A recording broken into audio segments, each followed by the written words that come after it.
Hey friends, a lot of users wish to know what is modern setup host and why is it causing high CPU usage. So this is a very essential process associated with Windows updates. You cannot kill it, don't even try to do that. Now, what is the solution? It is to reset Windows Update components and clear its cache.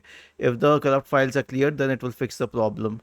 So I have a script for you. Simply select the entire script, press Ctrl, search for command prompt in the Windows search bar, click on Run as Administrator, paste it here and hit enter. Now I'll tell you what it will do. It will stop the services associated with Windows updates. It will delete the Windows Update profile. It will delete the contents of the software distribution and cat2 folders.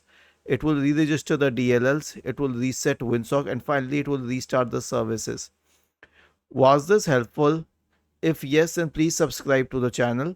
If not, then let us know in the comment section of the video on how we could help you further. Thank you for watching this video and have a nice day.